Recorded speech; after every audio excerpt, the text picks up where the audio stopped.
Hi everyone, today we have a new video review, and as you can see, this time we are going to talk about fresh release from ICM. It comes in 1/24 scale, and well, I would say it's quite unusual for this setting because as you can see here we have type G4 with MG34 and also German staff personnel. So in 1/24 scale it might be quite a build, I would say, and it might be also more attractive for modelers who are, I would say, not that good with the car models in 1/35 scale. Here you get a slightly bigger size, so that's why it might be easier to work with. And of course we have the final shape of this kit, so this set number 24024 is the final thing which you will get if you order it in any good model shop, for example in Matelimex. You can also notice that the size is typical for this brand. Here you can see comparison with my hand. We have 3 figurines depicted, so I guess there will be 3 figurines.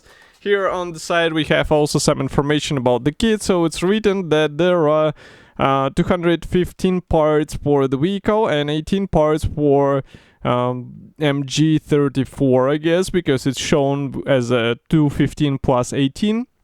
And we also have 32 parts for assembly of 3 figurines.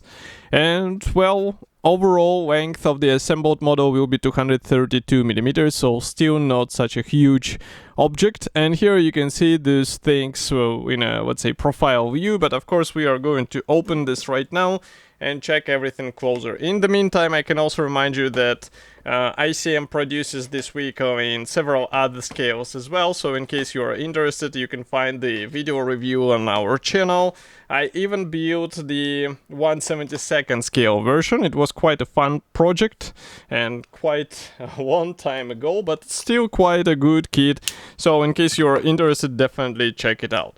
So it's a top opening box, and overall structure is standard for this brand. So if I open this white cardboard box, inside you'll find that we have the figurine sprue on top. We have also assembly manual on top, which is quite unusual for ICM, but we also have the vehicle parts packed into one sprue. So let's start in the same order as these things are supplied here, and it means we will start with the figurine parts first, and here they are. So it's a 1/24 scale figurines, just to remind you, and still we get somewhat similar parts design to what we are used to see in a 1/35 scale.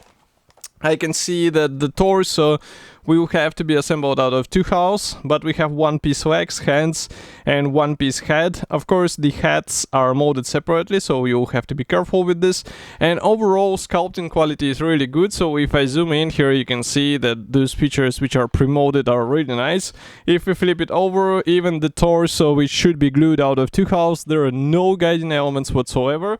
So be careful with this, because it will require some careful assembly, and of course you have to pay attention how the parts fit together so that they will look more or less realistic in the final state of the assembly. Now I'm trying to open this second plastic bag, which is dedicated to the vehicle parts, and I have to say that when I see the chassis of this vehicle, it looks quite impressive. So just give me a second, I will start with going through the sprues and you will understand what I'm talking about.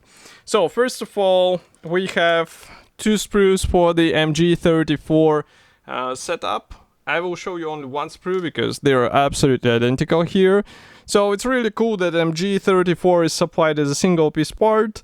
And we also have the separate stand parts. By the way, if we flip them over, you can see that we have the guiding elements inside, so it will be a bit easier to combine them together. Next, we continue with the car body panels. So here I have to zoom out.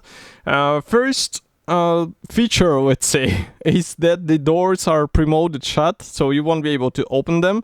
Here, by the way, you can see the wheel axle parts. Here you can see the interior cards, and overall quality looks fine for this scale in my opinion. Here you can see the parts from the opposite side, and here already we get some guiding pins, so it will be handy. By the way, this is the rear trunk. As you can see, again, it will be molded shut, so nothing much to open there.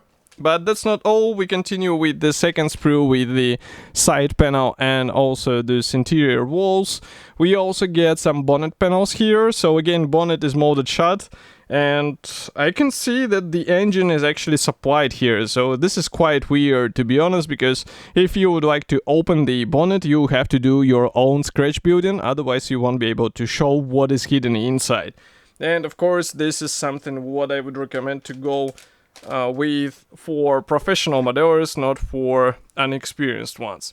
What is interesting here is that the chassis is molded together with the side fenders, and as you can see we have some plastic tab in the middle, but this is really easy to remove, and then you have to add the let's say those bars in the middle, but this is also not a difficult thing to do. And here inside we have some minor push marks, but again, this is something what will not be visible on the finished model, so nothing to worry about. And just to give you an idea about the size, here is comparison with my hand.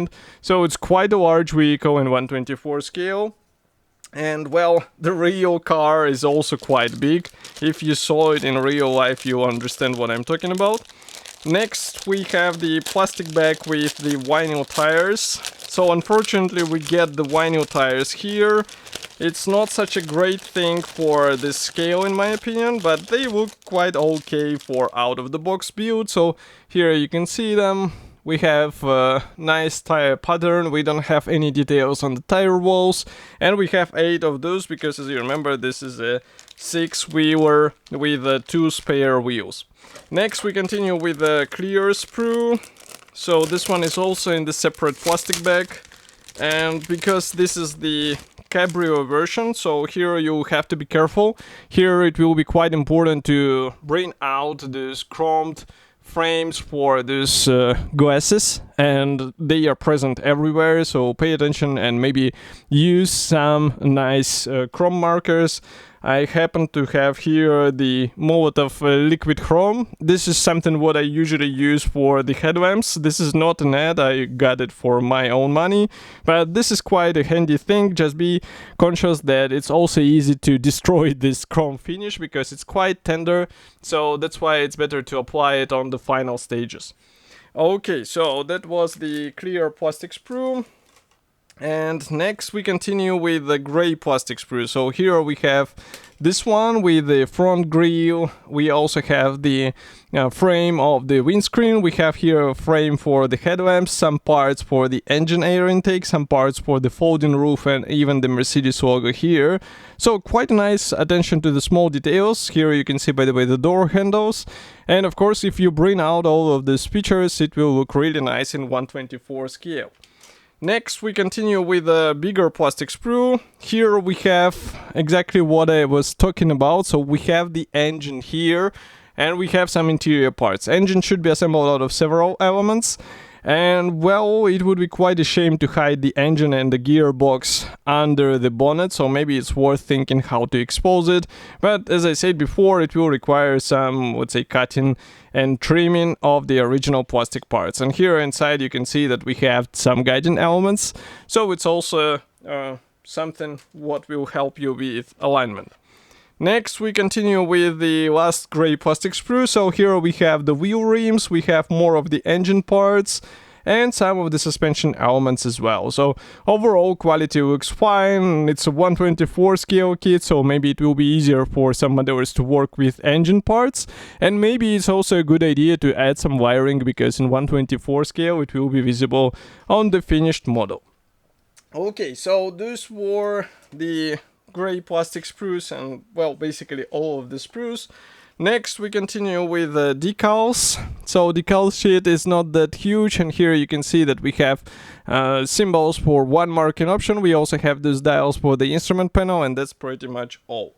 Next we continue with assembly manual. So this one is typical for ICM. I will just close the lenses. It's a color printed brochure. Let's zoom out a bit. And you can see that on the first page we have the short history note. There is also QR code for their building video, which is quite cool, to be honest. And next we continue with the parts map. So here I do not see any unused parts, so this is quite unusual, I would say, and it means that everything will be applied here on this vehicle. Assembly process starts with an engine, then we continue with the road wheels and the main chassis. And I can see the suspension elements being assembled. Here we assemble the rear, let's say, suspension, which is double axle, as you can see, and also the front axle as well. So then you install it all on the main chassis. Then you continue with the exhaust, which is quite massive here. Next we continue with the side panels and some interior features. Here you can see the trunk getting assembled. Then we start working on the seats. And as you remember, we have the folded roof here, so it might be a good idea to work on the interior finish so that it will look a bit more realistic. Next we continue with the bonnet panels, and note that the open bonnet is actually suggested here. It's suggested with some cutting, so in case you would like to do so, well, you will have to do some cutting here in the middle, and then the engine will be visible on the model. So it's quite interesting solution here. Next we continue with the radiator grille and the bonnet panels getting in place. Here you can see the roof getting assembled, the steering wheel, and then we install all of these parts into the place on the vehicle. And here you can see the AMG being assembled and installed on the vehicle as well. By the way, note that you have to drill some holes in order to install those things. Here we continue with the two marking options actually. So one is in the gray color and another one is the dark gray. And here we have also the marking guide for the figurines. So overall I would say it's a quite unusual vehicle for this scale, and of course it will be quite fun to build if you have an experience with such stuff. Of course, I will be happy to hear your opinion, so do not forget to write it here in the comment section below, and I will see you in the next video review as usual. Thank you for joining me today, and bye.